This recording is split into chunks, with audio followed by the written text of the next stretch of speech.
It's an amazing topic that we were talking about earlier around how immigration and the topic of immigrant is so negative these days. Every time you look at news or you read newspapers, anything that has to do with immigration is negative. Somebody committed crime, or they come in and take the money, or whatever it is. Either it's taking the money, taking the jobs, or not working. So it's kind of interesting. It's mutually exclusive.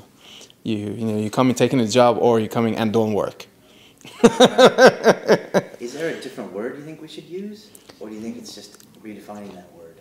I think it's interesting because the immigrant today, I think it's taking the positive parts of it and taking the elements that that are constructive, and put some light on that, shed some light on that. That's when you start getting a positive view. I mean, stereotypes always change based on experiences, personal experiences. As an example, if you have a friend from a certain country that you always heard bad things about, until you get to know the person from that country, and suddenly you're like, oh no, I never thought that culture was good, because everything I hear about it in the news, on TV, and papers is bad and negative. And then until you see the guy or the person in the culture, and they're like, oh, this is actually pretty similar to what I know, or I like it anyway.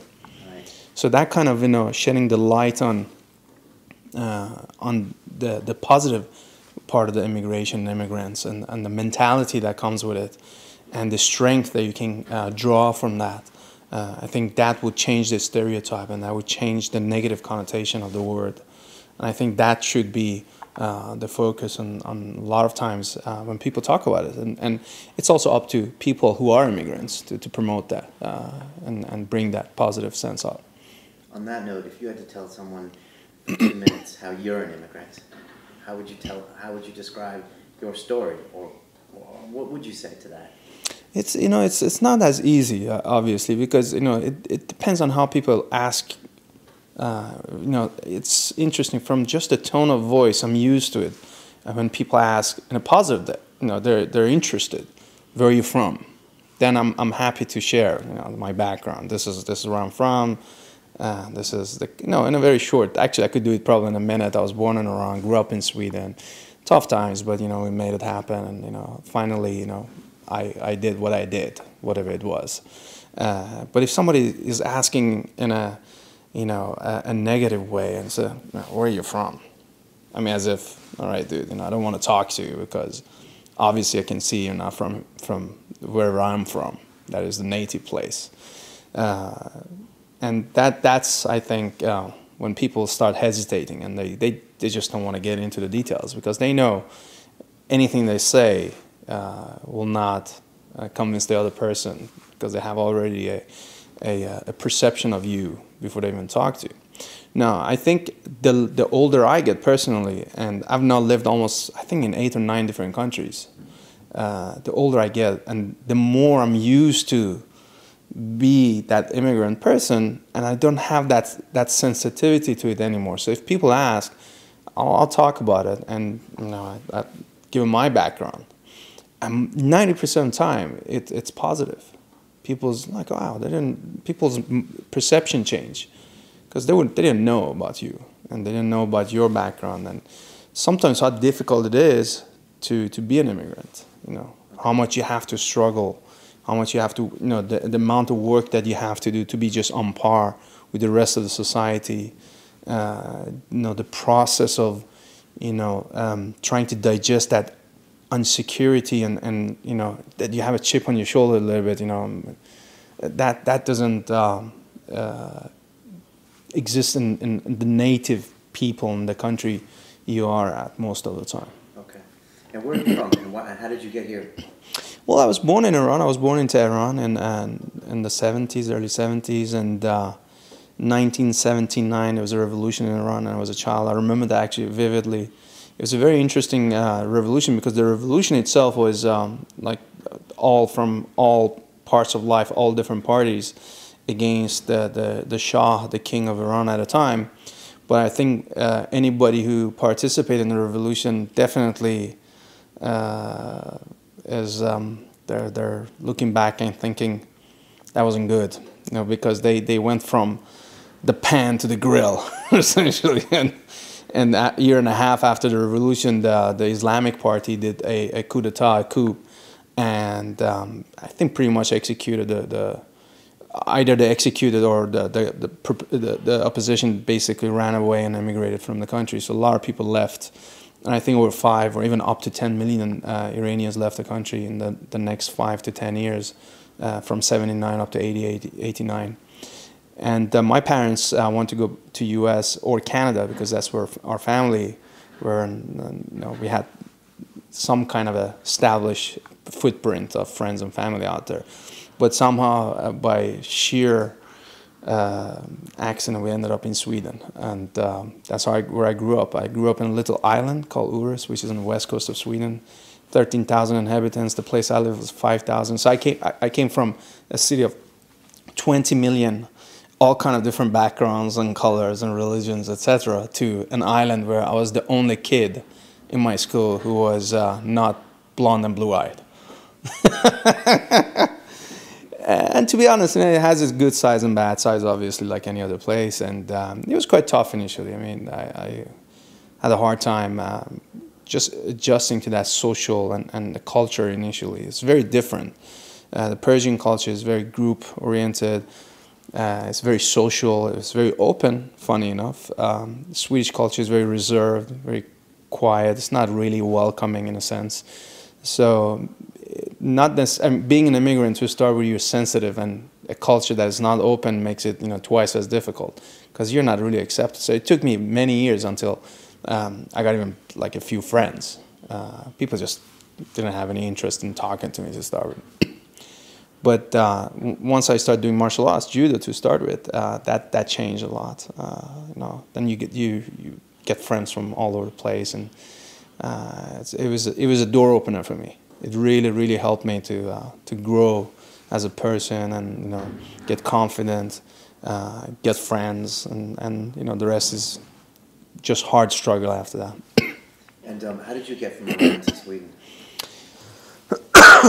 Yeah, that's a long story. I got smuggled out of country, and it took us 6 months before we got from Iran to Sweden. And it was quite tough. It was quite tough because we had to go through a few countries, Turkey and East Germany, all the way up, and we were stuck in different places. Our passports were taken away from us by smugglers, and I remember I entered Sweden, I think, on a.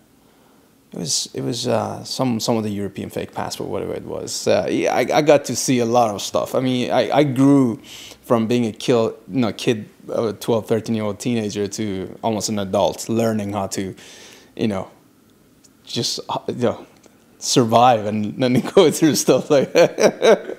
It's not easy, but it's okay. It's an experience. You look back, you're thinking it's interesting. Maybe some people during the Second World War had similar experiences when they were running away from Germany to other countries and to safe havens. So what's the concept of an immigrant mind? And we spoke about it several times around, what is exactly an immigrant's mind? Because to me, immigrant's mind, especially for the ones who are coming from an environment where, there was a crisis of some sort, whether in our case it was a revolution, it was a political oppression, it was quite difficult, actually dangerous to be there for my parents, and we left the country. But also it could be out of economical pressure for some people. You live in Africa, it's very difficult, and you want to move away from that environment. So leaving that environment, everything taking that huge risk. I mean, we're not talking about a risk that is, what should I eat for lunch today? We're talking about, I'm going to move my kids and myself from that entire social structure and uproot them and move them to somewhere else where I have no idea what awaits me. It's a very high risk, but at the same time, it's also adventurous. So to start with people, the immigrants, even with a sense of crisis, when they want to change the environment, they're already okay with not knowing what's going to happen and just doing something. And I can definitely look back on my parents, and they were kind of, my parents lived in India. My dad did research in India in the 60s, 6-7 years. He lived there. He was living all different places. With my mother, a few years as well. And at the time, Iran was a very wealthy country, so they went to India, it was very difficult to go and get around. But, they were kind of risk takers. Even today, my mother today, if I say, oh, Mom, what do you think about going to New York and live there for a few years? She would do it, and she was 65, 60. So already, they were a little bit adventurous. They were open to new ideas. And when the issue of the problems came, even if it was difficult for them, we had a big house, this and that, all kind of stuff, and their friends, and a lot of social structure, it was easier for them. So they already had that probably, gutsy, let's do it, let's change. And I think the sense of crisis just speed that up a little bit more.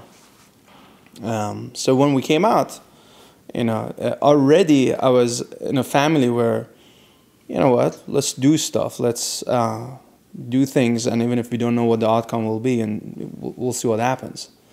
So that mentality is there, the risk-taking, and not worrying too much about what might happen, So if you had to take it, so let's take an immigrant, yourself or anyone on my side, and you place them into a new country, in a social situation that, no friends, don't even necessarily speak the language, in a new non-country, no skills in that specific industry.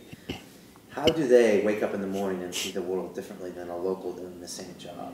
And what are their advantages and disadvantages? Or can you just go into that mind and be like, okay, now I'm here. What do they bring with them? What are their advantages and disadvantages in that situation? I can tell you exactly where I can give you a step-by-step. When we arrived to Sweden, we had nothing.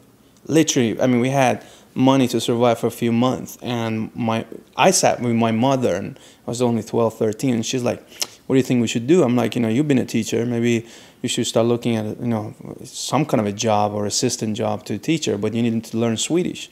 So we're sitting up actually just by books, reading books and reading language to get, the first thing you want is to get that language skill to be able to survive. Any culture, any new country, knowing the language, even if you know a little bit. So if you're in Germany, a bit of a German, or Italy, a little bit Italian, already helps you to get into the society faster. So for us, it was to learn the language quickly, and then to see whatever experience we had as especially with my mother and my father later joined as well. How can we leverage that? How can we quickly get into that? So if you are a chef in your own country, typically you want to start looking for a job in a restaurant. Funny enough, most of immigrants initially go to some kind of a service industry, even the educated ones, because the barrier to entry is very low. So that's why you see immigrants opening shops, immigrants driving taxi, in a lot of jobs that are easier to get in, where you can start to make some money to survive. So the initial learn some language and make some money to survive. That was our main mentality. Just to survive, nothing else. Because we don't have the ego of, all right, I used to have a master's degree from this and that university, and I used to do this work, and no, that doesn't matter anymore. Talk about that in general, how you have your qualifications and you have no ego, and you have there's also no real social ramifications if you fail because your family's not there. But talk about that in a general sense, in an immigrant mind, when you go in with no ego, nothing to lose. That is very interesting, because right there you're faced with reality, and the reality is the biggest teacher. That's the most important teacher for you. Right there you see that whatever education you have is currently not useful because you can't speak the language. That education is not up to standard in that new country most of the time, obviously. Obviously, if you come from US to UK, it's a little bit different because it's a very closer culture. But if you come from a country like Iran to Sweden, that's so far away. So you have no choice. Reality forces you to find a way. And whatever ego you have is crushed very quickly. And you either survive, and then this is the funny thing, a lot of people I know have a hard time to deal with that, because you either take it as is, or you get crushed. Going back, we talk about martial arts, it's similar to jiu-jitsu. A lot of people come in, and they get tapped out the first 1 or 2 times, and they can't take it. They leave. They can't take defeat. They can't. Their ego can't take that. That, you know, in front of everybody else, somebody who's 20 kilos lighter than you just choked you out. And that's the same thing. And as an immigrant, you come in and your ego maybe says, no, but you know, you've been a doctor in the other country. You can't drive a taxi. But you have no choice. I mean, you either do it or you don't. You know, and you have to find a way to balance that out.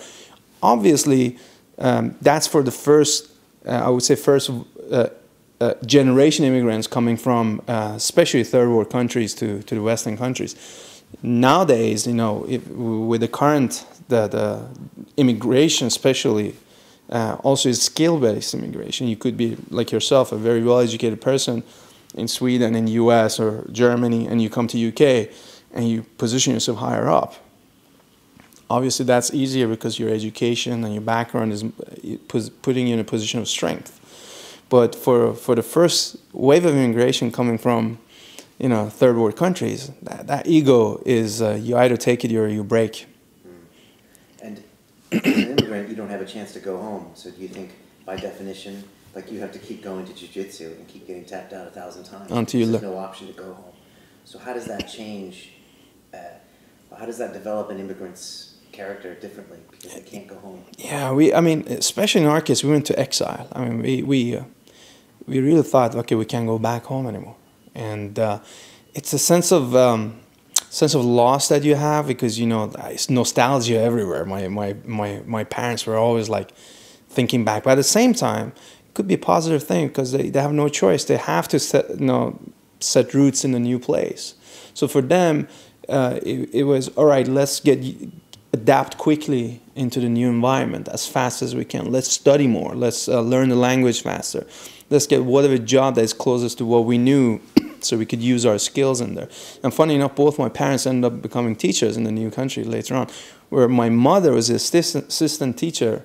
So she was working from morning to afternoon, and then she was going to university all over again to get her degree. So it took her 4 years, 4.5 years, and she already had a master's degree. She was an MIT scholar, funny enough, which is even a Western education in that context. But she had no, you know, she just kept on doing it until she got her new degree, and she was the first group of immigrants in Sweden actually became teachers in Sweden. And she was very successful until the end, funny enough, because of her background, funny enough, coming from a culture and environment where she had seen war and the revolution. That experience already put her in a position she could deal with the most difficult students so much better that in the end, she was also managing a group of students who were really outcasts. There were kids who were been in jail.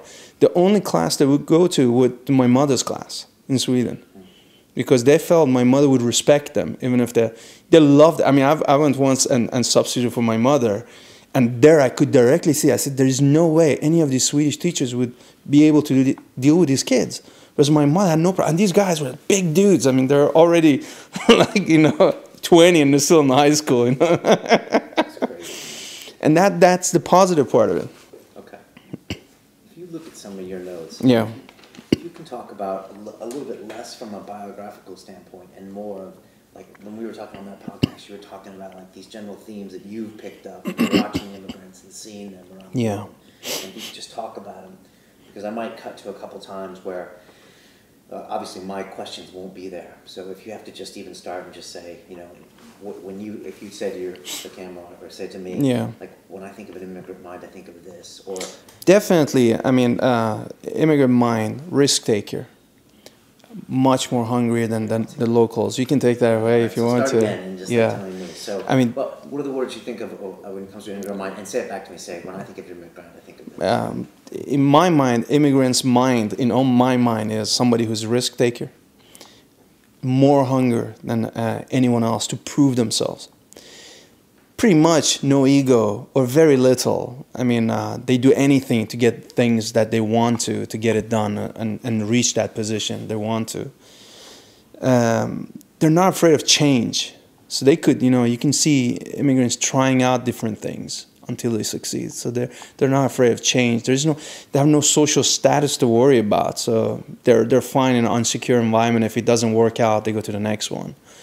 And these are really core skills, pretty much, in any aspect of life for self-fulfillment, growth as a person. And to an immigrant, it comes naturally out of force of nature, by the place they are. They have to take the risks. They have to drop the ego, because there is no one else that could help them in that sense. And there's no other, it's not their name that could, their family name that could pull them through society. So they have to work harder. Another thing, like, they have to work, literally twice as much, at least. Just look at U.S., the Indian, and Korean shop owners and grocery store owners in the U.S. They're open 24/7.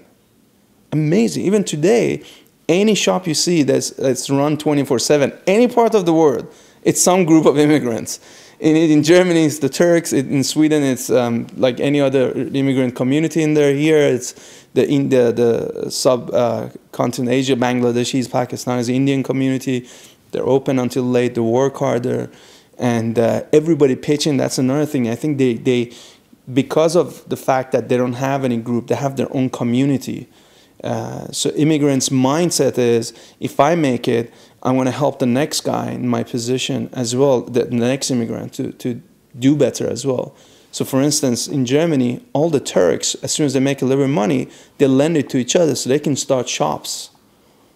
And it's very interesting. I think that mentality of taking risks, putting your ego aside, work harder than everybody else, and as soon as you make it, you help the rest, because then you know that the strength is in community, because you didn't have it initially. So they put it back to the group. So the group mentality, funny enough, they appreciate it a lot more because it doesn't exist. And these are the stuff that are to me very, very, from my own experience, I see that, and I see that from external, just looking at from outside to the other immigrant communities I've seen in different countries. Can you talk about a place like the U.S. that effectively was built on immigrants over the last 100 years, 150 years? A lot of them are the famous, richest, Americans now, or immigrants from Italy or from everywhere, Russians. Everywhere. Yeah. If you just talk about that, like, from a starting sentence of absolutely. To me, when I visited the U.S. the first time, I could feel that. It's amazing to say that, but I could feel that this is the place to be an immigrant. Funny enough. Okay, and start that from the beginning, because I'm gonna cut it in as if I'm not here. So yeah. Say just like when I visited the U.S., I could feel this is a place to be an immigrant. Yeah. When I visited the U.S. and it's amazing feeling I had the first time I went there was, this is the place to be an immigrant. It's amazing. I think I felt that also in Canada.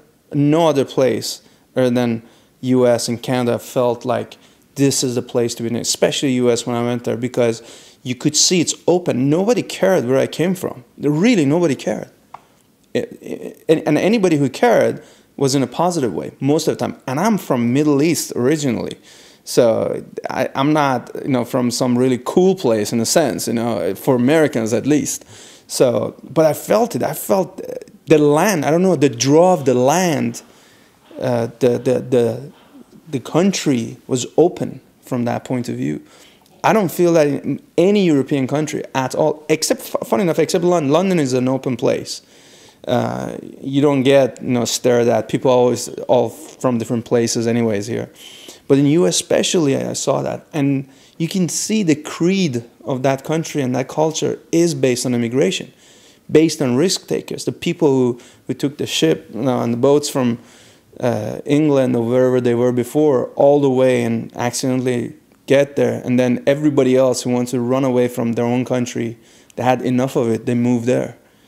That mentality, and I think the Americans should and they need to keep that mentality. Okay.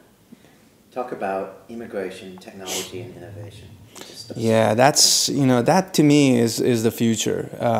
So, in your own words, because I won't have this question. Yeah, so the interesting, I think, intersection of I would say the future growth of this earth is the intersection between technology, innovation, and immigration.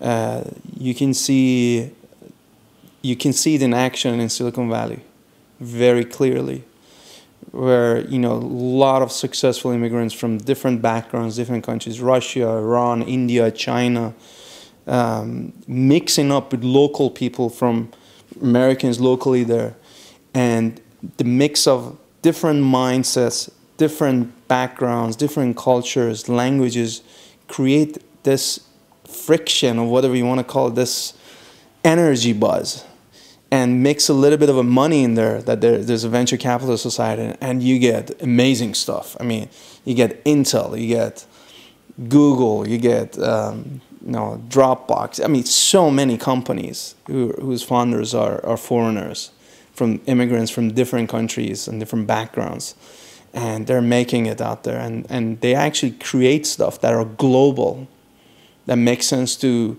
people from all around the world then. And that's from that little tiny spot. That to me is amazing. The fact that by default, technology is an equalizer. It's colorblind, it's faith blind, it doesn't matter, gender blind, where you're from to start with. So it's an open field for any person from any different background to come in, just by sheer talent and a little bit of external help. They can grow into an amazing group of people who build amazing products and innovations. That's good. I like that. Talk about being an underdog. As an immigrant, the first thing you feel is you're definitely not on par with. You start. Let's say if you're a non-educated native person with no name or background, whatever, but you're from that country. Let's say you start from zero. You start from zero, and you work hard, you study hard, whatever you do to bring yourself up to a better position in the society, a better life for yourself. An immigrant starts from -100, let's put it that way. You're not even on par with the lowest subset of the society. You actually have to learn the language to start with. You have pretty much, most of the immigrants move into the cheapest areas of the worst places you can live in, so because they can't afford it. So you start from a position where you have nothing. So you have nothing to lose already, and obviously you're an underdog. So once you're in a position where you have nothing to lose and you're an underdog, you can try and do anything you want, because even if you lose, you go back to that place anyways. And that mentality sticks to us all. It's with me since I was a child, since I came to Sweden. It's the same. I remember vividly how I grew up initially in Sweden, where we're very little in a small place. It was quite fun, to be honest. And I came from an environment where we had everything when I was a child in Iran, a big house and this and that. But then we moved to this little place, and it was quite fun anyway, because it's exciting. You don't know what's going to happen. That excitement in itself is like, I want to try to do X, Y, Z, or whatever it is that you want to do. And I try as much as I can to keep that underdog mindset with me, because it gives you the chance to try and different things, to push the edge of what you're already doing and improve yourself or improve your situation. Can you talk about how every new innovation comes from mutation? That's what you're planning to do, and can you use those words to start out with, so I can get a good soundbite? So, what's very interesting to me is, we spoke about innovation coming from, especially in immigrants' mindset. A lot of times people get together from different background, put their ideas together and try to come up with some new product, service, whatever that is. And a lot of time that really optimum innovation, that really cutting edge product is a mutation of an idea you had initially. So you start off by doing something that, it was very clear to everybody, but in the middle of that road, suddenly you realize that you've come up with something else, and you've seen it not clearly, because while you're in the process of developing a product and looking at what's happening in the market, especially in innovation, whether it's making a movie or making a music track or making a really cool high-tech product and service, then you suddenly start seeing something else which is even better. So a lot of time, that mutation becomes that really killer product or service or track or movie, because suddenly you see that while you're in the process of developing something else. Most of the stuff that I've seen that are really cool didn't start from the beginning being that product. It came from that friction. And going back, I really like the fact that, you know, people from, again, going back to people from different backgrounds. You don't even have to be an immigrant, but different background. You could be a musician, I could be a high-tech person, third person could be a financial guru, and a fourth person could be an athlete. And if you sit together, try to create something new, automatically there's friction because we come from different backgrounds. And that friction, let's say if we have an idea to create a new gadget, and we have very clear idea what the cool gadget is, there's 4 different cool gadgets in 4 different minds. So that friction of creating is a mutation of what everybody has in their own mind. That's why it's important to get people who are different in their backgrounds and mindsets, rather than having everybody being the same. Because there's no way you can innovate if everybody has the same background. Because everybody thinks in the same way. I mean, that's good. I like that soundbite. Yeah. Last thing, how do you, just if you talk yeah. about how do you create an immigrant or an immigrant's mind set in a corporation? Or how do you synthetically create that? If you can just talk. I think creating the immigrant's mindset as a useful tool in, let's say, in a business or in a creative environment, that is the key to being able to actually deliver a product or a service which is above standard. And just going back to the idea of having people with different mindset, different background, looking at the same problem, that automatically creates a set of services or views on that service that are very different from if you have the same type of people looking at the same problem. Let's say if you're trying to offer a product that solves an issue with whatever it is in a financial industry, in a tech industry, as soon as you put different people with different background, I would actually go that far as saying, let's bring 4 different, even same, they're engineers, let's say, if you're trying to solve an engineering problem. 4 different engineers from 4 different cultures. They will look at it in a different way. And by default, they come up with their own view of how to solve this issue. Now, if you have 4 different ways of looking at one problem, you automatically have better chance to come with a much more superior, higher standard solution than if you have 4 people with 4 similar backgrounds looking at it. It's just a statistic. To me, that I'm actually now breaking it down to a science, saying different backgrounds put together with different, way of looking at the same problem, you will get a superior, better solution than anybody else in terms of, looking at the same problem. I like that. Yeah. Did we miss anything?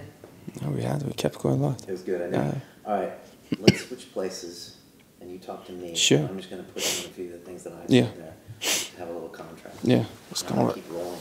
Yeah.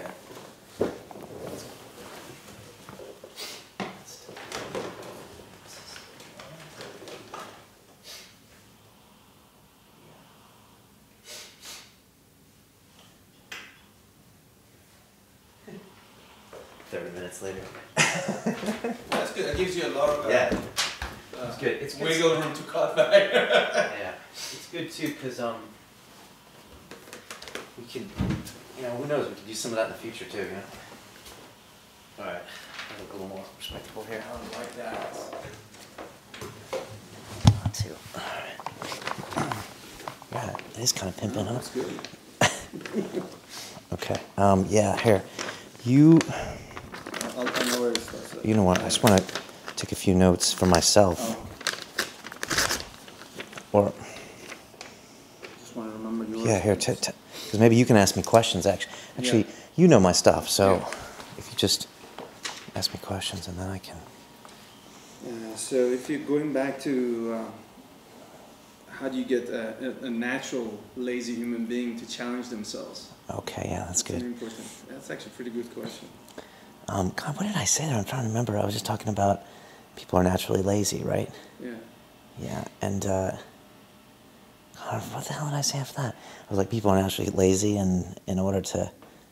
I mean, in order to challenge a person, let's say if you're in a comfortable environment, let's say you have a decent job that you like, or you live in a place where you're good. How would you challenge yourself? To go to the next level, to develop yourself as a person? Well, I think people are naturally lazy, and especially in an environment they're comfortable in, or even in a social environment, or an environment where everyone speaks your language. And at the end of the day, you have a safety net. You can always go back home. You can always sleep on your buddy's sofa. Also, on top of that, you bring with yourself a certain social stigma when it comes to failure, because your friends laugh at you. What are you doing that?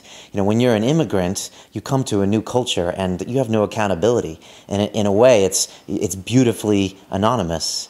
And there's a certain freedom with that. And you can empower yourself with that.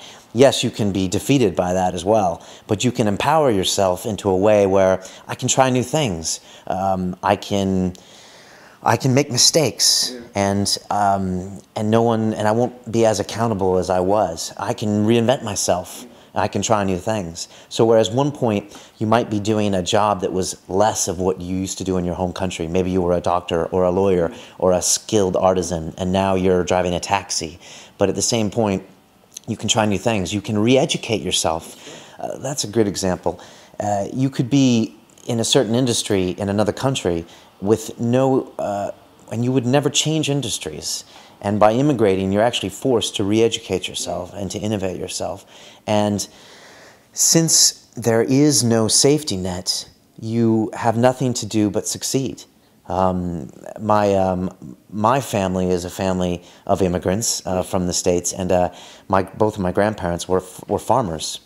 And they would farm, and they were from Oklahoma, and the Oklahomans were the lowest of the low in the States, and they called them Okies. You had nothing, and all you could do was go west, and they would basically give you land. Back in the days in Texas, a lot of it was just homesteading. They would give you land to populate it, to make it the U.S. and not Mexico. And so you would be given land for free, and what you could do was farm it or die. And I asked my father one time, who was driving a tractor at 10 years old on his farm, and that's what he had to do. And he had to train for 2 years to even drive that tractor, because if he didn't drive it straight and he started digging up crops, he was out of a job, from his father. So I said to him, did you ever think about quitting on a farm? And he looked at me, he said, if you quit, you die. Wow.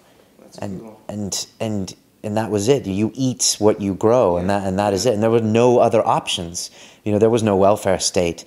There was no anyone else to stay with. So it was this Wild West mentality. And I think that mentality was what the United States was built on. I think it's changed, but I think there's this underlying entrepreneurial spirit, not because the Americans are better than anyone else. I think the way the geography is laid out and the way the country existed, it has wonderful waterways like the Mississippi, and it's got lots of free land. So if you want to do it, you can build it. So it's this underlying you are what you work mentality that comes from America that kind of permeates the whole place when you go there. Very dynamic as well, isn't it? It is dynamic, and it fosters that go-get of that entrepreneurial spirit. And it's no one cares what your last name is, because your last name means nothing. Even if it's Hernandez or if it's Rockefeller, it doesn't really matter these days. So it's all about what you've done. So I grew up in a culture in America without ever being told. I was never told, but it's what have you done, not who you are. To a certain extent, what do you have, but more what have you done or what are you going to do? And I learned hard work by watching my father and my grandfather work hard. They never asked for anything, and it was never even an option for them. Very interesting. That's a good one. That is interesting, right? Good, yeah. Okay. Yeah. What have you done? If you quit, you die. Man. That is so right. That hit me. There's no choice. That hit me. And I'll tell another really quick story. I don't know if this will make it on tape or not, but my grandmother's 92 years old, and she lives in Arizona, and I visited her recently, and she went and showed me the first farmland that they cropped, and there's lots of farms there in Arizona. But back in the day, it was nothing but scrub brush and soil and trees. And she showed me the farmland that they used to own, and there was like a wood shack that was still there, you know, just boards. And she pointed out the cropland, and she looked at me and she said, "Your grandfather, he spent 2 years digging up stumps before he even planted." You know, and I'm sitting there like, look at me, this city boy with an education, and I can travel to New York and London. 2 years, no crops, no nothing, just digging up stumps with a donkey and some rope so you could plant this land. You know, it gives you an appreciation for life, especially if you're a farmer, because you see everything from, you know, scratch. Yeah. You have to plant. You have to, seed the seeds. How you actually sow everything from scratch all the way to the thing coming up, and you have to take it, you know, store it. You get your animals to run it. Yeah. I mean, it's everything there. In a wonderful life in one place. In a wonderful way, the Wild West in America was a lot like an incubator, like an internet incubator in Silicon Valley, because you were given the distribution network, you were given, you know, rivers, railroads, roads to distribute your product, but you had to create it. Actually do the work. The buck stopped with you, and if your farm died, you died. But if you were successful, you could build it and grow it, and there was always capital, there was always more land. You look at a country like Greece, you know, you've got, or Japan, limited arable land, limited resources, limited transportation, limited marketplace.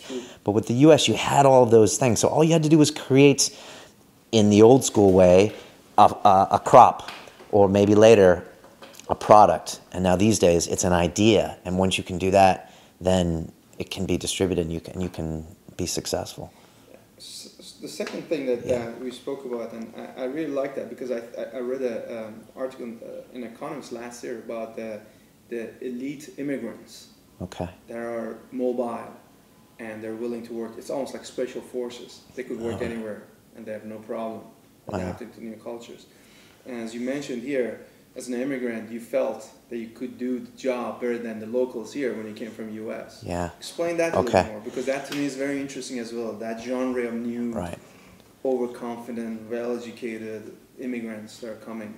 So it's interesting, and before I do that, I'll just go back recently. I was recently in New York, and I went to the Lower East Side, and I went on a tenement tour. And we got to go see what a tenement was like in the 1840s, 1850s, 1860s, where it was just garment district. You know, 7 people to a small room. Yeah. And they would take work home with them and do the garment work. And before they gave us a tour, they had everyone sit down in the room and they said, "Where are you from? Where are your parents from?" And everyone in the room was an immigrant. And I was a reverse immigrant. I live in London. I went back to the U.S. My great-grandparents were from England. You know, their great-grandparents were from who knows where. But everyone in that room was an immigrant by 1 or 2 generations away, whether by marriage, by family. So it was fascinating how, if everyone takes a look back, we're all immigrants. I think all of us don't feel like it in the first or second, third generation world. We don't, but we all are. So for me, I mean, I came to London. I came to London with the English language and with an education, but otherwise I felt like an immigrant. Well, I am an immigrant. I came to London knowing no one. I was not going home. It was not an option. I had no one to borrow money from, no friends here. All I could do was make it happen.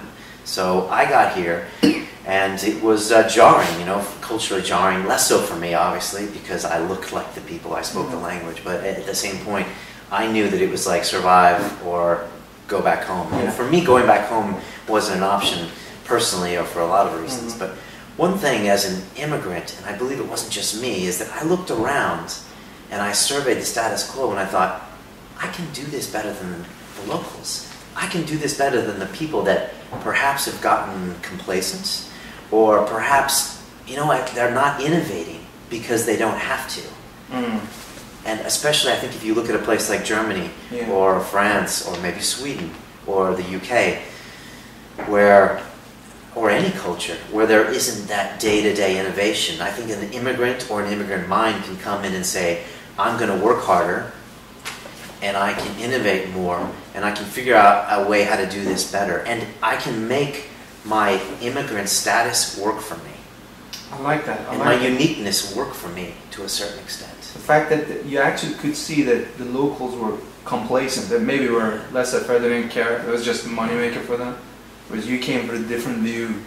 I think an immigrant brings that whether they know it or not. No. Because I think they have no choice but to make it work a different way. So I think they bring, and I think the other thing, I think when you come in as an immigrant to a culture, you see things differently by nature of your different background. The way they did it at home, maybe your culture is more of a society-based, less of an individual-based, and you get ideas as to how it might work differently.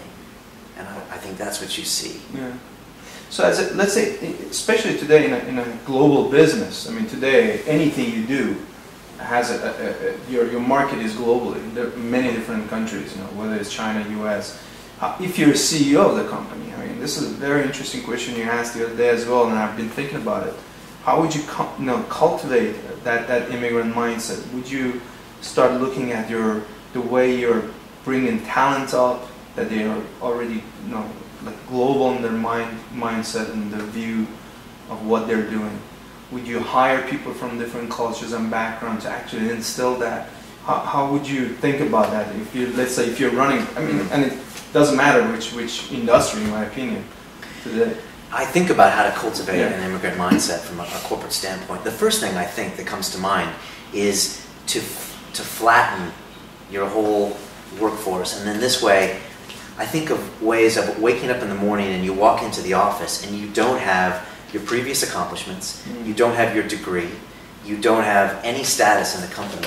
And I wouldn't say it's as if you're interviewing for your job, but say January 1, everyone walks in with a clean slate and with a clean mentality, and maybe perhaps not knowing whether they're going to have their job in 3 months. And you have to come at things from an immigrant perspective. How can you bring about new change? How would you look at this job if you did not work at General Motors for 10 years and you just got here? How would you do it? How would you keep your job?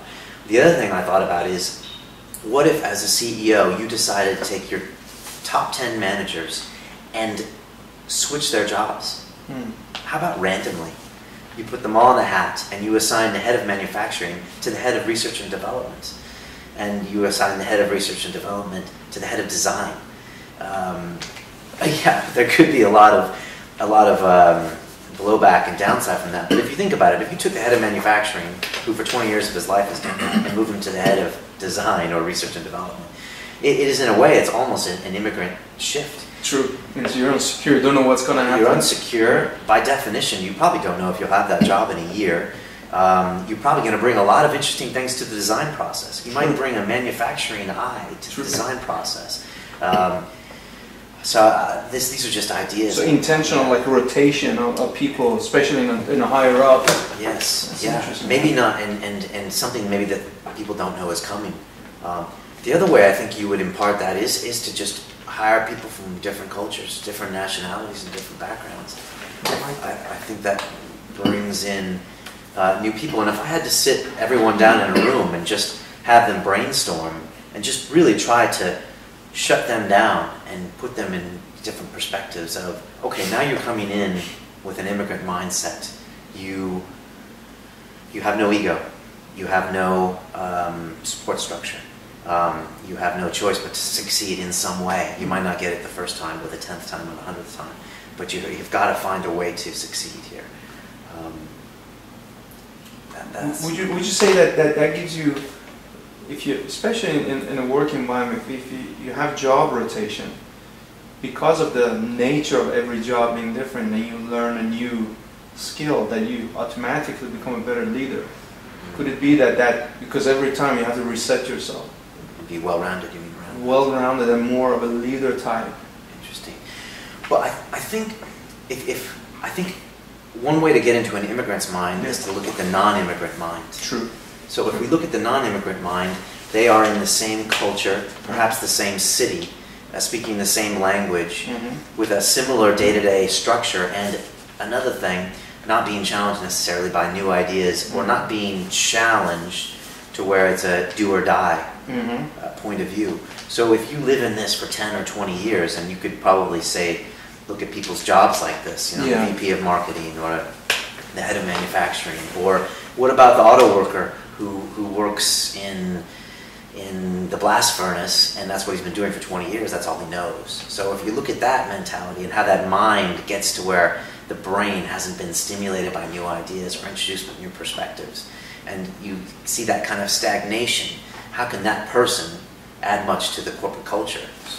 And what we can see from today, and I think the Chinese reminded of this at all times, and I think it's something we see, is that they can imitate and copy, and what I think we see, that what's necessary in the world with the way it's been flattened and globalized is that if you don't innovate, you were going to die. And 20 years ago, 100 years ago, I don't think that was the case. So if you don't adopt this immigrant mindset, or this mindset that you must change to survive, then you'll die. So essentially, we're talking about change, and we initially mentioned that immigrants changing because of a sense of crisis of no choice. Right. Here, we're talking about change which is intentional. Yeah. You're actually looking at it as an opportunistic change, but still the same feeling, unsecure and so on. But perhaps this change is opportunistic, but if you look at it in a way, because of the globalization, we've all become immigrants to a certain extent, because our jobs are about to be taken over by people in other countries that are doing it better than us. So in a way, if you don't innovate, your job will be taken by you don't change, you're done. You change, you're done. I mean, look at the classic struggle with, look at Microsoft and IBM, or look at Apple and Microsoft, and you look at these companies. If you don't innovate, then you will die, and perhaps you need to foster that immigrant mentality. So if we you know, almost put it in a sentence, said the immigrant mentality would essentially be used to somebody who's changed, you know, insecurity of the change, and because of the change, you have to think almost from zero in a clean slate that you mentioned earlier, that would then equal to innovation, essentially, because you have to think differently. Yeah. So change drives innovation, and innovation drives survival. Yeah, that is a way of looking at it. I'm trying to think of a way to put all of it. Because we were talking about change or die. Yeah. So change, and you will survive. Right. And by default, change drives innovation. Yeah, that's interesting. So, as humans, we're all resistant to change. Yeah. I know very few people that really like change. That is so true, yeah. Although change is the only way anyone grows. Yeah. So, as humans, we're change averse. But if we also know that change brings about innovation, I don't even know where I'm going with this. No, but that's it. I mean, you're actually, I'm following it up, and it's on the money, because we were mentioning earlier, and I know that the reason people like immigrate is most of the time because of a problem. They typically do not immigrate because of an opportunity. Right, that's a good point. Very few. I mean, this is a known factor that 80% of the reason people change, whatever it is they're changing, is because of a crisis. Interesting. 20% is because of opportunity. Now, what we are saying here is trying to change that to the other way, especially in the corporate culture. Okay. That you basically start changing 80% of the time because of an opportunity. But because it's not easy, it has to be structured. Meaning every year we are going to, or every quarter we're going to change the way we run XYZ. Or every year we are going to give every senior manager a new job in the company, so that they have to, you know, come up with new way of working and learn new things. Should I talk about that? Yeah, I think that's a good way. Yeah. Okay. Then should I'm just going to say. Because you actually came to it in a very, very organic way, which I never thought about. Interesting. All right, I'll talk about that. So, okay, I'm going to talk about this. So most immigrants find themselves in that situation because they are coming from a crisis. Yeah. They're leaving a situation where it was untenable in their locality, whether it was for political reasons, economic reasons, hunger, and they're not leaving really for an opportunity per se, but obviously it turns into an opportunity, that immigration, that new set of possibilities. So the idea is that you can, instead of immigrating or innovating or making that change because of a crisis, to do it motivated by an opportunity. Perhaps that opportunity is in itself motivated by a chance of being left behind, because you're not going to change and innovate. Gosh, I'm losing it here. Yeah, but I mean, it's you're showing the money on this. You come actually to the core of it, where it is now. I mean, especially when it comes to business, I really think it's the companies that are not changing their way of working, whatever they're doing, eventually will die. Yeah. And I think if you look at statistics, you probably will find out that way.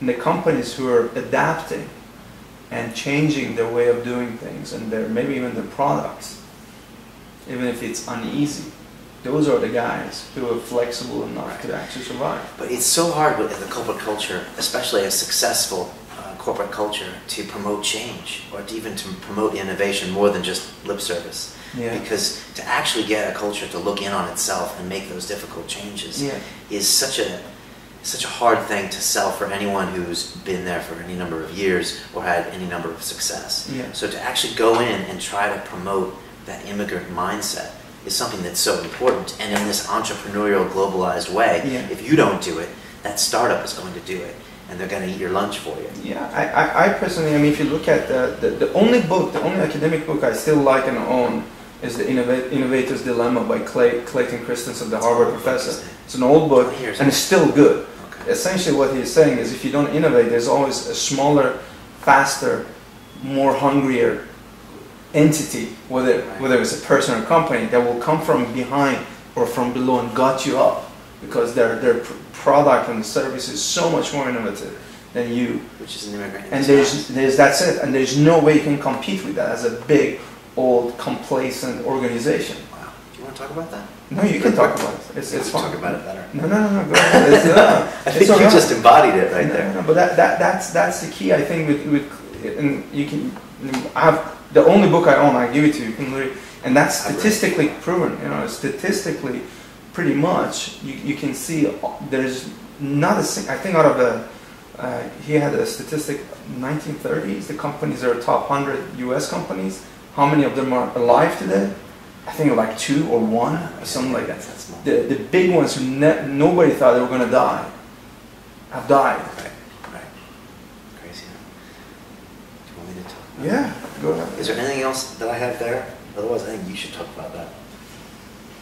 I like the idea of identifying what synthesizing immigrant's mind, then describing its attributes, and then talking about how to create that mindset artificially. That's a great trait, in my opinion, which is you're right. We did that. You covered that. Yeah, I think we're coming to that now, point by point.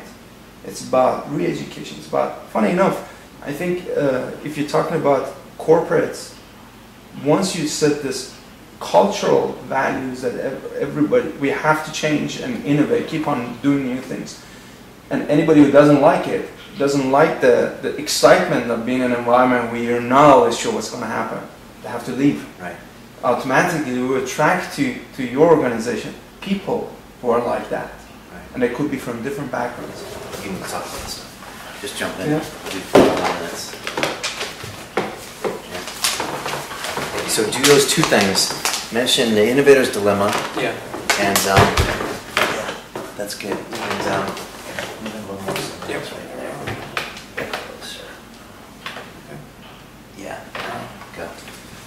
So we were talking about earlier that essentially there's a book called Innovator's Dilemma by Clayton Christensen, the Harvard professor, I think he's a business school professor.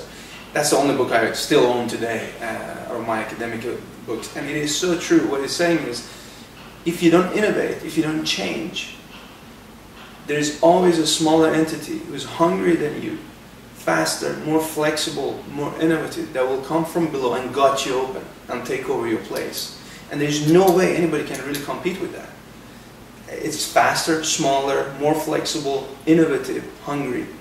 And that's what actually immigrants' mindset is in a business as well. If you don't cultivate the culture that you are an environment or a place of work where you will have a lot of changes all the time, you will have friction, you will have innovation, and you will not stop innovating. And if it is if you're not as an employee or as a people, as a partner of the company owner, whoever is in there, are not comfortable with that excitement of something unknown, unsecure, that is required to create innovation and change, then you automatically have to leave. And you will only attract people who like that type of stuff, who like to be excited in an environment where you don't know what's going to happen. Adventures, I mean, almost in a sense. And you see that clearly in a lot of successful companies. And by default, I mean, again, I'm going back to the statistics of that book. I think he was mentioning the 100 companies or so in the 1930s in the U.S. that nobody thought anyone could, take over their position or defeat them in any way or form. I think it's just one or two of them alive today. Almost all of them by default have died because they weren't flexible enough. And that's just pure statistics, and you can see that. And that, to me, that cultivation comes directly from, and I would call it immigrant's mind, because it's a person mindset that is willing to change and willing to take down security, but also be excited about it and not be afraid about it. That's in a nutshell. And how you actually achieve that is, I think, the next step. To create that culture, the steps and the exercises to do that.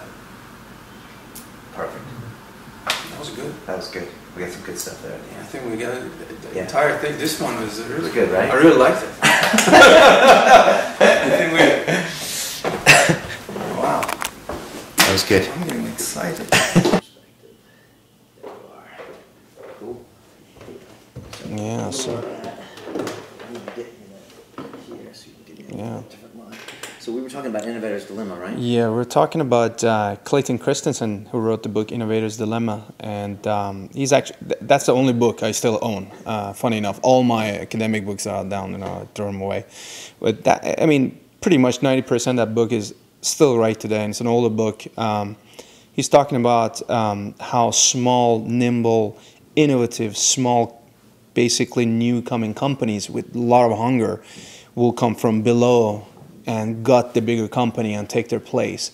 And there's no way a bigger company can actually resist and fight them back, because they don't have that flexibility, that hunger, that new innovation that the smaller companies have.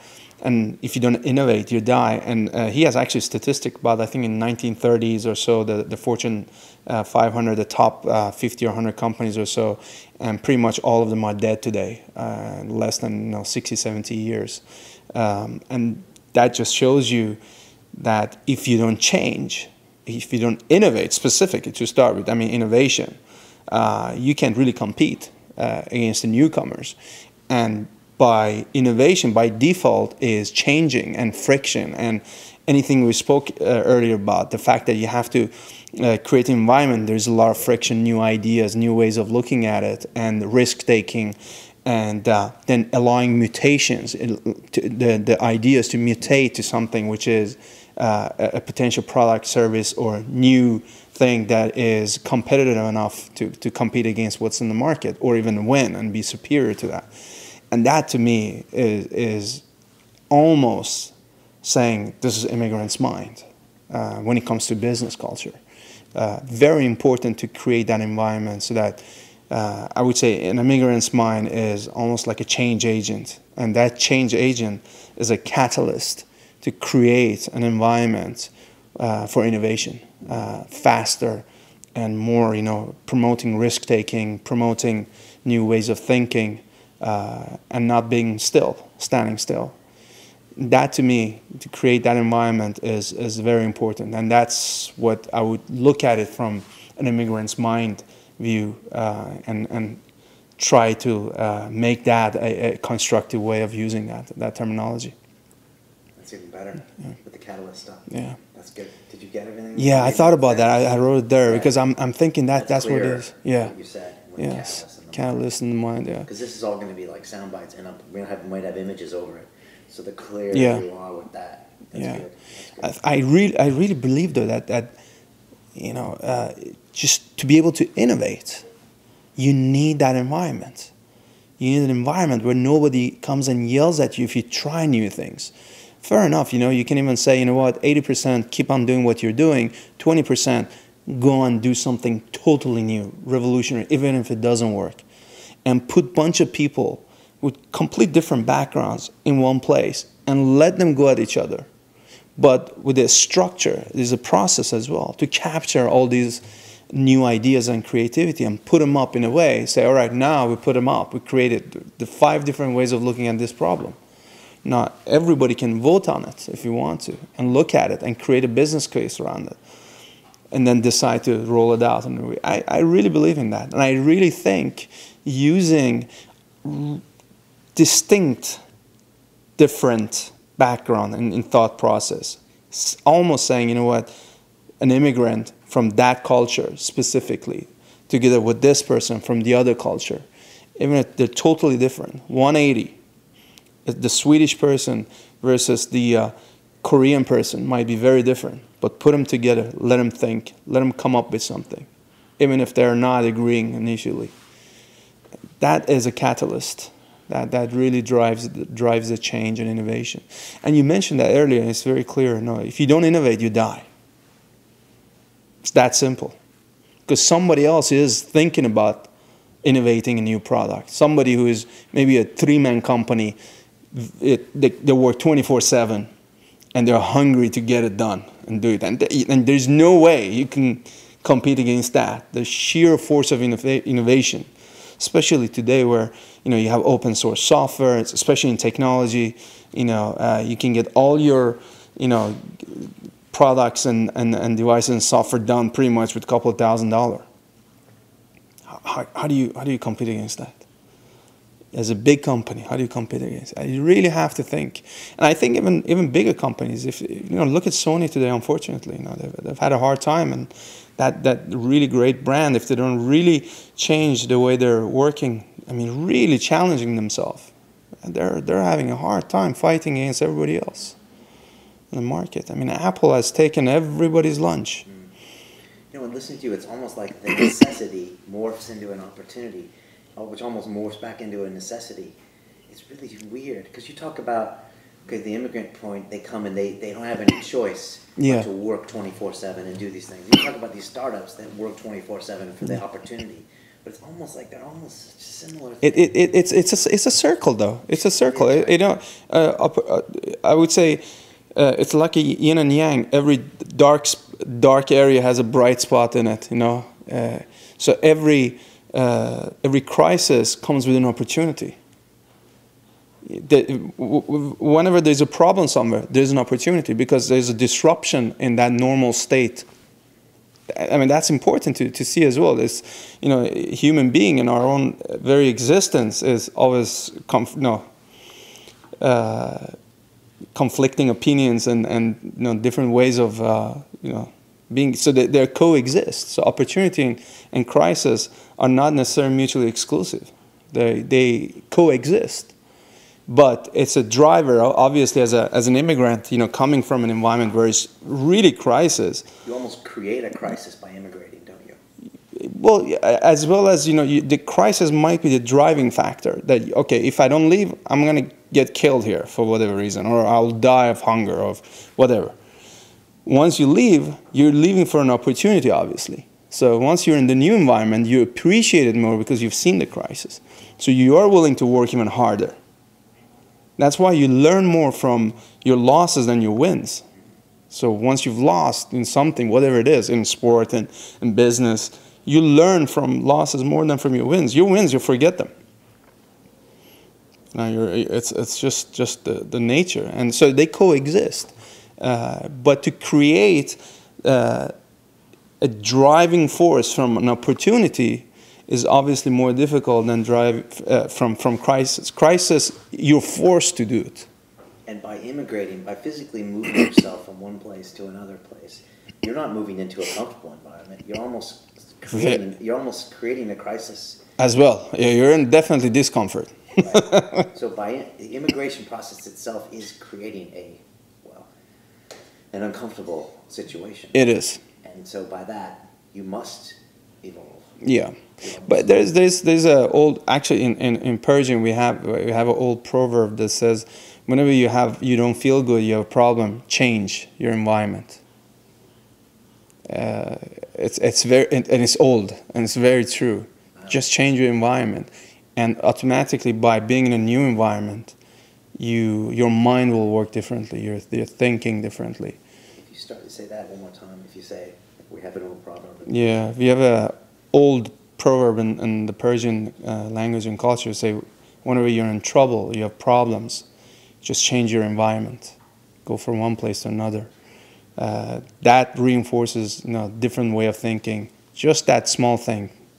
And it could be like you're living in a city and you just move from one apartment to another. That, kicks in a new way of thinking for you. Just that process of going from old to the new is creating creativity, or in your mind another way of thinking. So that's very important. These little things, subtle things, create trigger in your mind that to do something new, to look at the problem in a different way. I like that. That's good. That's even better than before. My mother says that all the time. Funny enough, still today. Change. Just change. Anything else? No, that's good. Let me just